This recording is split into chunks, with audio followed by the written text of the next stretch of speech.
President Donald Trump has just signed the contracts that will make sure ukuthi when impi begins, America is prepared.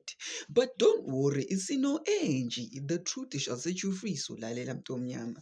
Sino enji. We are protected.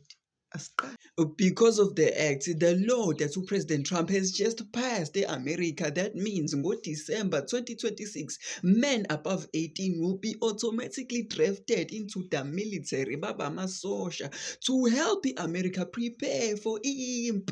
Let's go back as Mova to the very beginning so you can understand ukuthi the US draft comes from a law called the Military Selective Service Act that was created in 1948.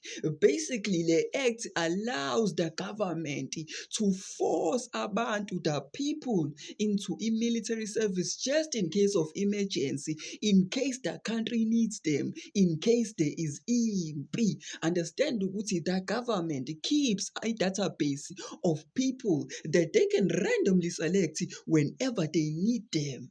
The last time America had to use the law, the last great emergency America was when they had EMP with Vietnam, and it officially ended in 1973. And since then, the US military has been all volunteers, yes, but the system, they kept the system just in case. From that time until now, no one has ever challenged the authority of America because they thought ukuthi they were the superpower. They were the center of umhlaba wonke. Until they wanted the oil yase-Iran, they wanted a strike of Hormuz, which is umzila, routes la kudlula khona ama-boats that transport oil all over the world. And Trump wanted it, but manje Iran said no. And then they unalived the hero yase-Iran, hoping ukuthi when the hero is gone, Iran will submit to America, but still